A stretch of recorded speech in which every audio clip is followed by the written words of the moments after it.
Thank you. Good morning. It's good to see everybody. This is a real privilege, and want to thank you for coming to give me a little time to share. And I'd like to start by telling you a little story. It's one of my favorite stories about life itself.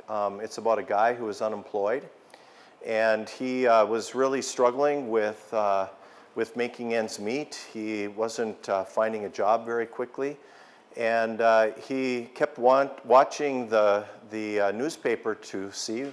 Funny that you would work for a newspaper, to see if there were any jobs available. One day he noticed that there was a job available in a local zoo, and he'd never thought about working in a zoo before, but he was really needing a job. So he went down and he applied for the job. He talked to the zookeeper, and the zookeeper gave him an interview right away. And he visited with him for a little bit, and he said, "Well, I'd like to offer you the job." And the guy couldn't believe that he'd gotten a job that quickly, and he said, "I'll take it." And the zookeeper said, "Well, I would think about that a little bit. It's not the easiest job." And he said, I want you to know that, that we had a gorilla here in the zoo, and the gorilla has died. And we don't have the money to get a new gorilla. So we have a gorilla costume, and we're looking for somebody to be the gorilla in the zoo. And the man thought about it for a minute, and he said, I suppose I'll try it. And so the next day he came to work, and he was dressed like the gorilla, and he kind of made the best of it, but it wasn't that exciting. He laid around a lot. And as time went on, he adapted. One day the zoo was full of kids and families and all sorts of people, and so he decided to show off a little bit. He got into it, and he's kind of demonstrating some things for the folks who were watching him, and he decided to swing on a vine. And he swung so hard on the vine that he swung out of his cage into the next cage, which held the lion. And in an instant, he felt the hot breath of the lion on his face. And so he started to scream, "Help, help, help!" And the lion said, "Shut up, you idiot, or we'll both get fired." So I love that joke and that story, because I think that it is very revealing about who we are as human beings. And I think one of the things that we could probably all agree on is that people often like to wear masks to kind of let the world know that they're doing okay, let the world know that they've got things put together. Have you ever wore a mask? And yet it's very difficult for us sometimes to kind of open up and let people inside to see what's really going on inside. And that's what I'd like to talk about a little bit with you today. I've been asked to come and talk about burnout and to talk about a balanced life and living life to its fullest. And to do so, I'd like to start by telling you a little bit about myself. I'm a pastor, as you heard. I'm a pastor in a little church not very far from here. It's called the Lighthouse, and it's on the other side of Maine. It's in the old Christian Science church building. It's that white building with these pillars in front and a dome on top. It's kind of behind Mexican Village parking lot. And I've been there for about 5 years. The Lighthouse ministers to people particularly who are really hurting in life.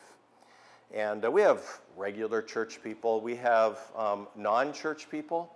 We have people come who have had pretty difficult church experiences, but they're coming looking for maybe some healing or some recovery from something going on in their life. And that was part of my story in creating Lighthouse Church. I've been a pastor almost my entire adult life. In fact, I've worked in churches since I was 18 years old. And I've had quite a ride in a career. I ran pretty fast in the church world.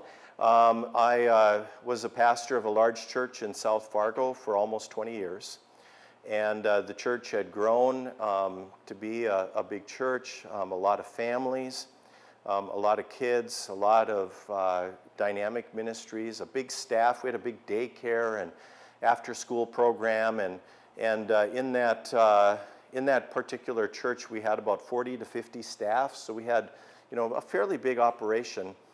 And during my time there, I also got involved in some denominational things where I was a leader of a denomination in the United States, and became president of that denomination while I was leading my former church.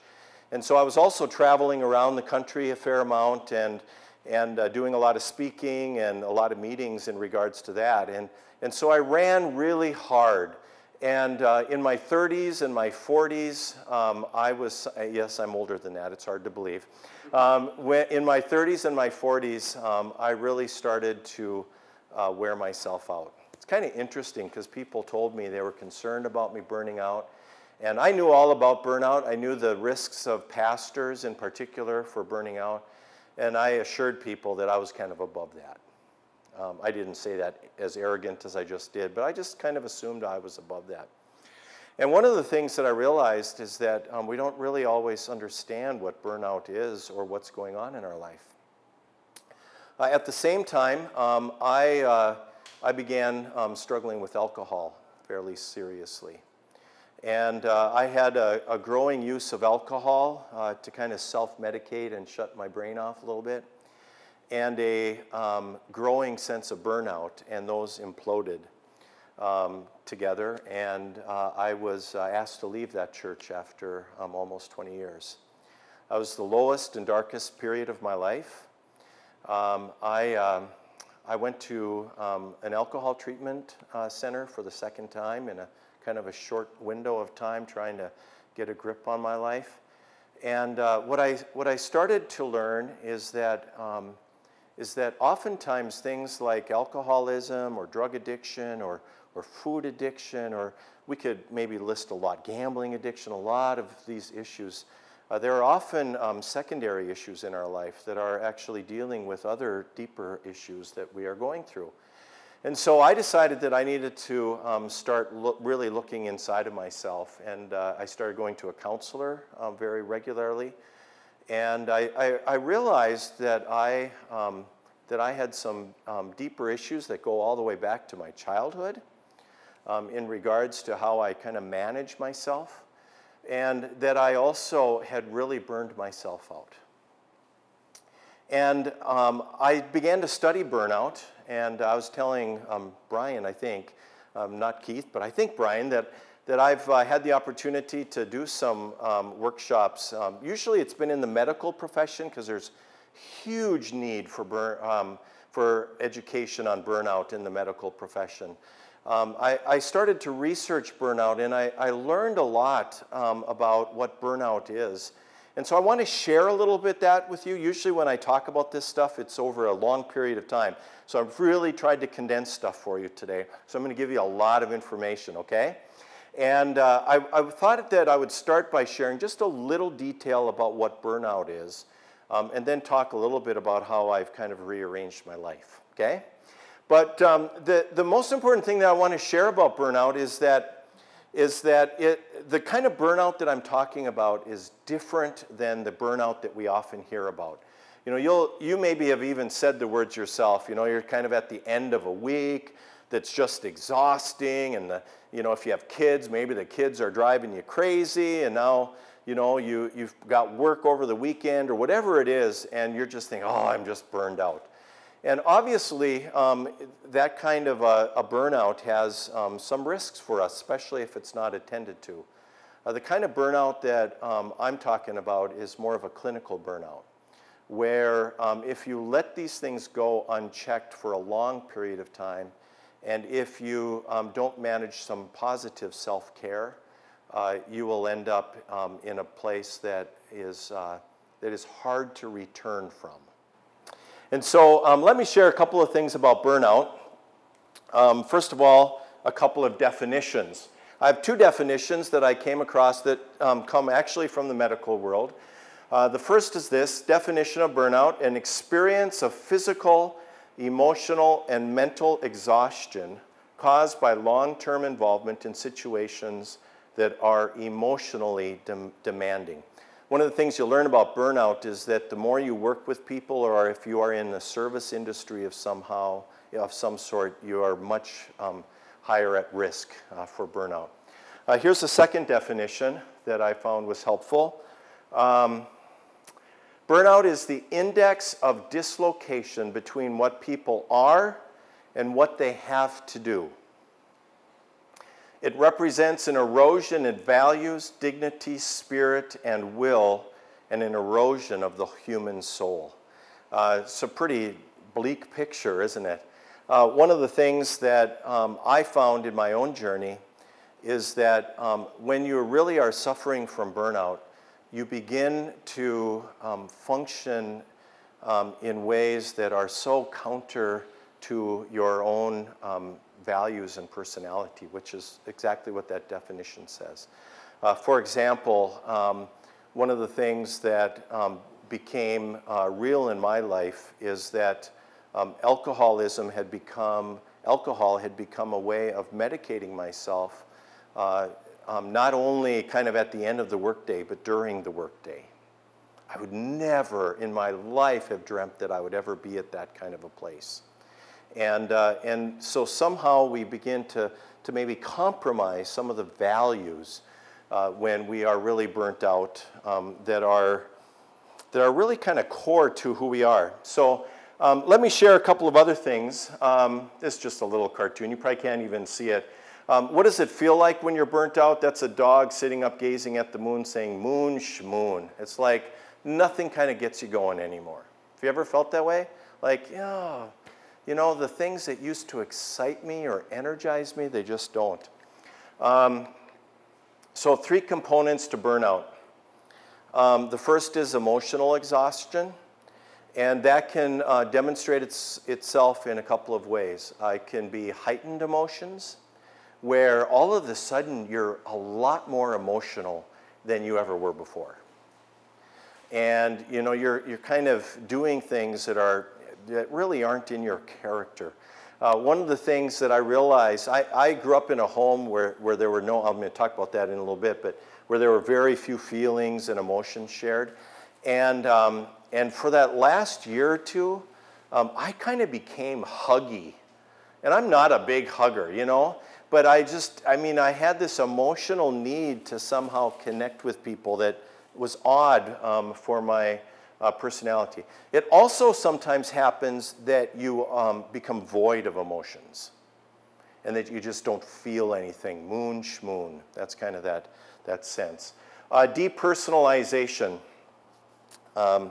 One of the sayings that we use at Lighthouses a lot is isolation is our enemy. Why don't you say it? Isolation is our enemy.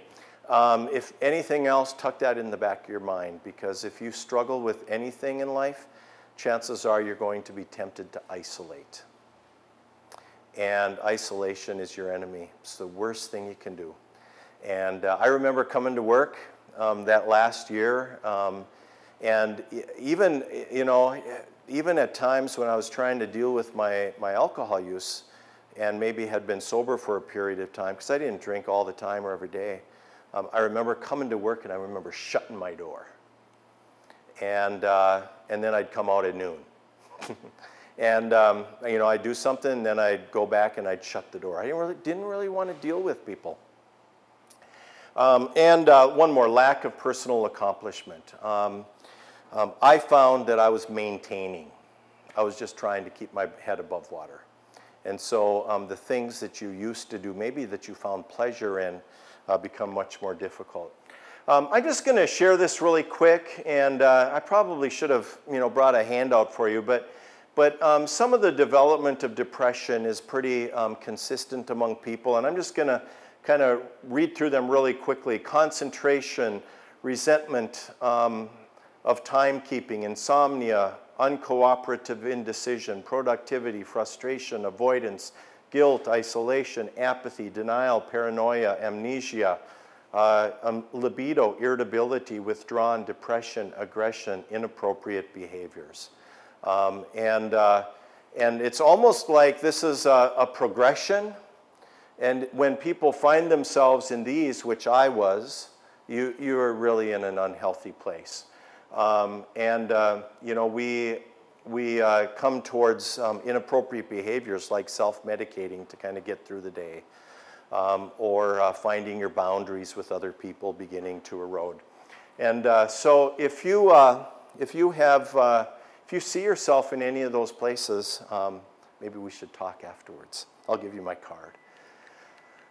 Warning signs of depression: a sense of hopelessness, frequent emotions, difficulty concentrating, irritability, difficulty in decision making, lowered activity levels, insomnia, feeling alone, eating disorders, aches and pains, and lack of sexual attraction. And so, you know, one of the things that we learn is that depression really hits a lot of people in our culture today. And I think it's for a variety of reasons. You don't have to be burned out to feel depressed. Some people feel clinical, chemical depression. Others, it's a situational depression. But depression can be helped and it can be treated. So I think I'm suffering from burnout. One of the questions that I wanted to ask you was, how is your gas tank doing? And it's something that I often ask at the church where I pastor. I was remembering several years ago, I think it was maybe 5, 6 years ago, my daughter was in college, and she had a car that we owned that she drove, and the gas tank stopped or the gas meter stopped working on the car. It would monitor the first half full, but then it would stop after that. And so we had many conversations about when it gets to half full, you should probably fill the car pretty quickly. Well, I remember her calling one day and saying, something's wrong with my car, it won't start. And first question I asked was, is there gas in it? Oh, of course there's gas in it, she said. I just filled up not that long ago. And so I went and I tried to start it. I couldn't get it started. And so I went and I put some gas in a gas can, and I poured it in, and sure enough, it started right up. That would be funny enough, but like 3 weeks later, she did the same thing. And this time we had a serious conversation. And so one of the things that I like to ask people is, how is your gas tank doing? Isn't that a beautiful tank? Art is not my strength. And one of the things that we realize as human beings is that as we are going through our daily life, working maybe busy jobs, stressful jobs, maybe trying to achieve certain things and ambitions. If you have a family, if you have relationships, those kind of sap energy. What we learn is that in life, our gas tank drains. And one of the things that would be nice to say is, well, we need to work at not letting our gas tank drain. That's not how life works. Life works with the reality that our gas tank drains. What we need to ask ourselves is, what are we putting in to our gas tank? And one of the things that I realize in my own journey is that I was not putting enough into my gas tank. I was really struggling. I mean, how privileged it is, I think, personally, from my view, to work at a place where they literally would have somebody come and talk to you about these kind of things. This is the kind of stuff that's supposed to fill your gas tank. You know, give you a sense of you know, refueling, because you know that your gas tank is going to empty out. And so one of the questions that we have to ask ourselves is, what do we do to keep our gas tank full? I did pretty well at that for some of those years that I described as being really busy, and then I got away from it. And I realized that I was not doing as good a job keeping my gas tank full. For the last year or two, I did nothing because I was just trying to tread water. And so how is your gas tank? So here's what I'm going to do. I'm going to share with you really quick, because I have like 10 more minutes, I think. I'm going to share with you 10 things that I have done to kind of reorder my life. And some of these are maybe not new to you, but some of them might be. The first is, and this is actually something that I've asked myself many times over the years.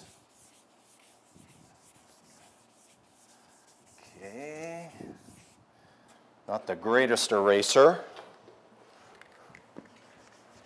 Okay, that's right. What are your priorities in life? And Keith, who goes to my former church, probably has heard me talk about this before. I like to ask people, what are the priorities in your life? Because people often come to me talking about some of the struggles going on. And one of the things that I have learned is that what happens is that when our priorities get out of whack, we tend to struggle. And so from my perspective of faith, I believe that the number one priority in our life should be God, or our spiritual life. Writing is just as bad as art for me. So, usually when people come to me, I find that something has taken the place of their spirituality or their connection with God, and that has put them out of whack. In a lot of people's lives, you might say, then would come something like a spouse or family. And there might be other things here, but work probably comes down here. Now, one of the things that we realize is that this does not necessarily mean how much time do you spend on these things, but where in your heart have you decided these are the priorities that I'm going to pursue? Proverbs says that we should guard our heart because it is the wellspring of our life. And so, what you do with your heart, what you do to kind of manage your spiritual life, and then work through the priorities, if you are married with children, kids are going to be up here, but they shouldn't come before a marriage. And if they do, your marriage may be struggling. And so how we place these priorities. I have found that that I've had couples who have come and talked to me, or people who have come and talked to me, where hunting is up here, or fishing. For a period of my life, alcohol rose to that place. Those things are temptations as we go through life. So what are the priorities in your life? Second thing that I want to share is it's okay to feel and to hurt. I want to share a quote with you from Wayne Cordero, a book called Leading on Empty. Excellent book. One of the best books I read in my burnout journey. Pain is inevitable, misery is not. Pain is a result of loving deeply and living fully. Misery is a result of living without reflecting and trying to forge our future without insight. One of the things that my parents failed to do was to teach me that it's okay to feel. I grew up in a home where there were no emotions shared. And I never heard my parents really say, "I love you," that I remember. And so I grew up in a home where there was just very, very little emotion and feelings expressed. So I didn't really know how to do it. I could sit down with people and help them discover their feelings and emotions, but to do so myself was very difficult. So one of the things that I had to do in my counseling world, I referred to having to go back to my childhood, was to relearn how I identify feelings and emotions and what I'm going to do with them. And so it's okay to feel and hurt. Third thing that I learned that was very important was to get a program. Okay, I'm going to see if I can erase this a little better.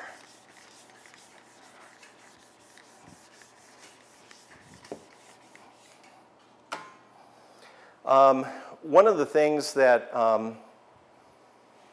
that I've learned is that I need to have people in my life with whom I can be pretty open and transparent. And one of the models, I try to simplify my artwork because you've seen how good it is.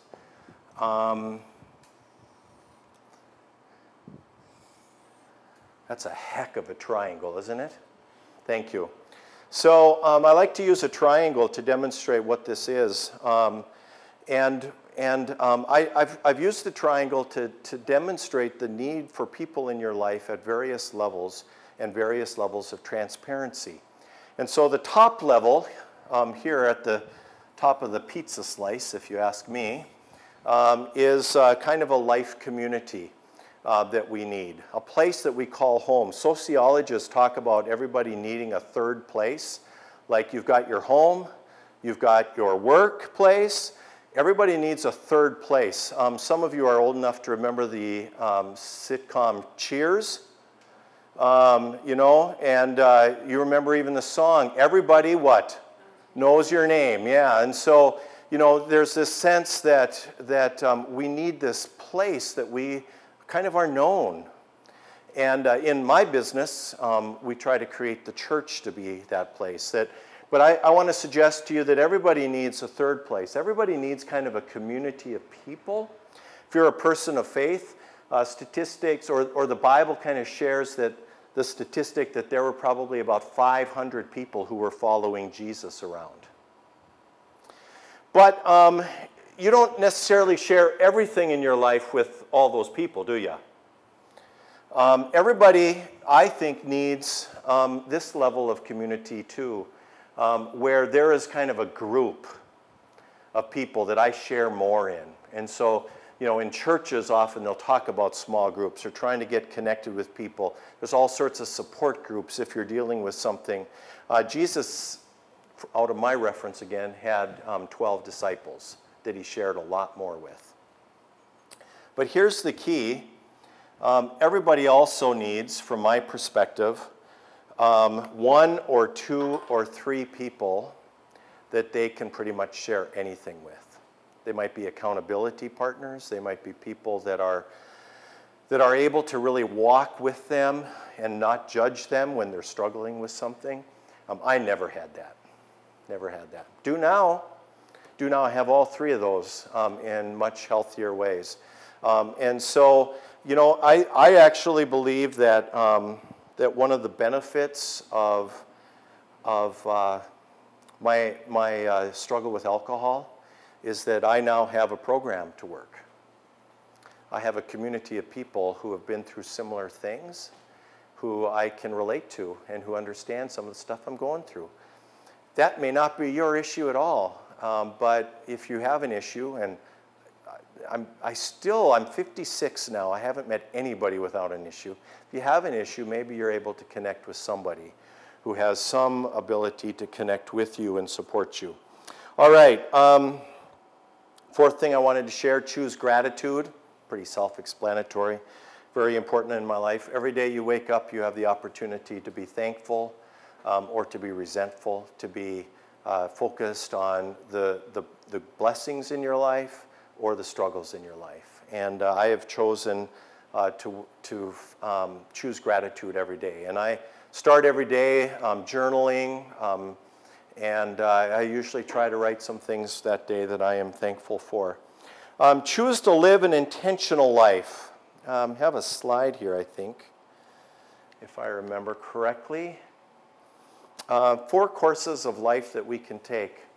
The first is a life of reaction. The second is a life of conformity. The third is a life of independence. And the fourth is a life of intentionality.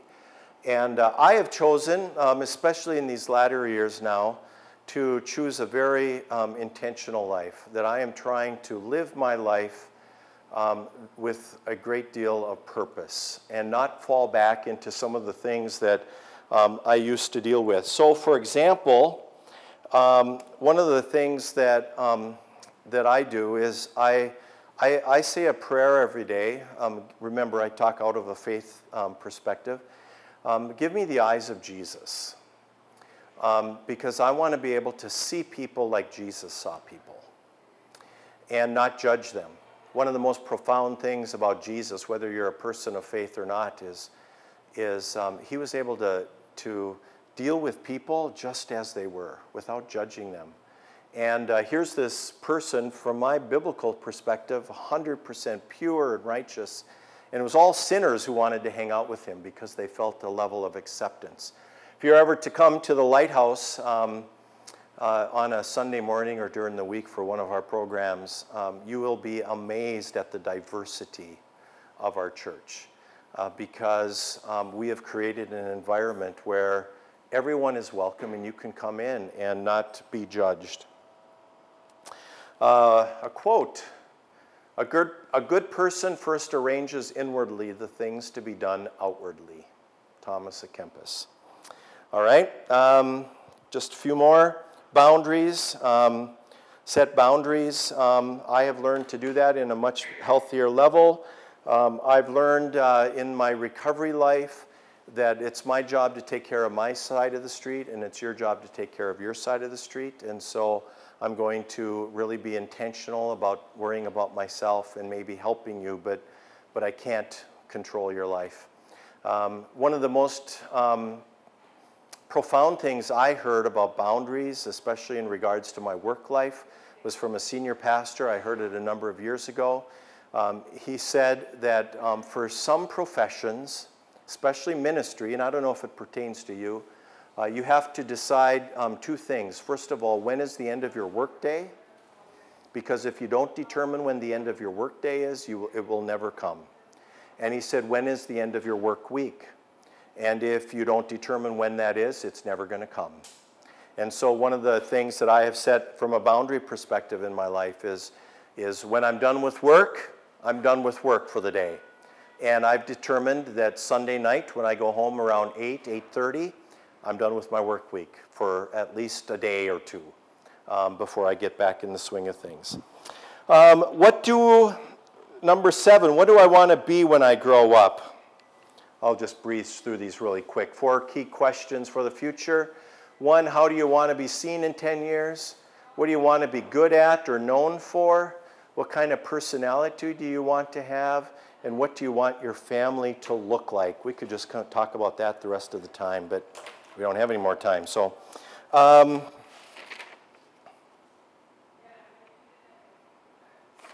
I'm just going to talk about 2 more.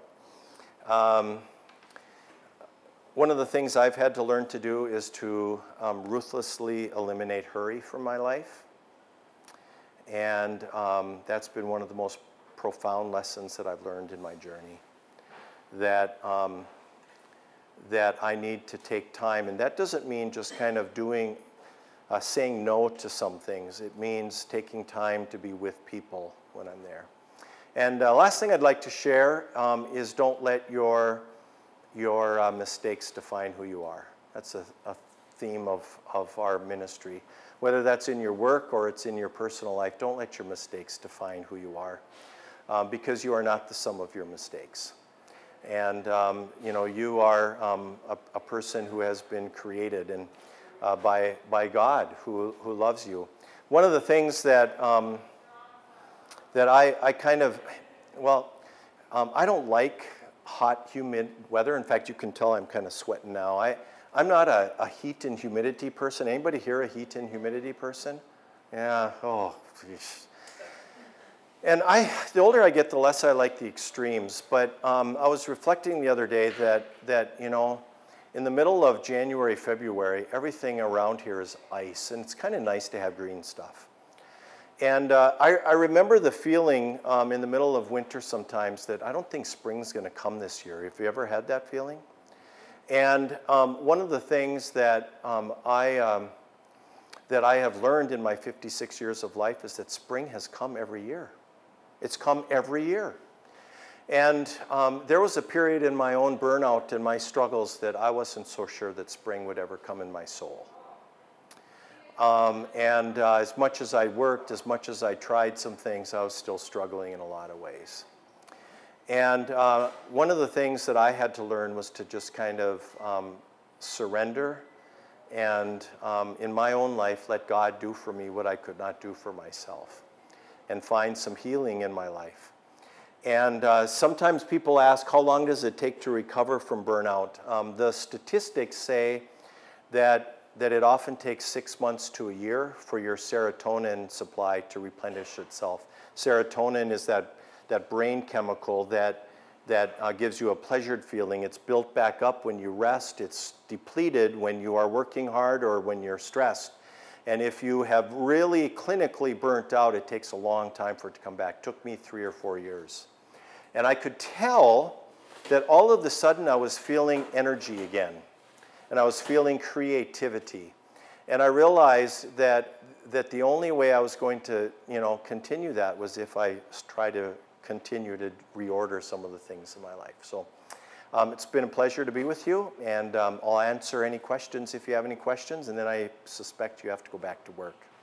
So, anybody? Is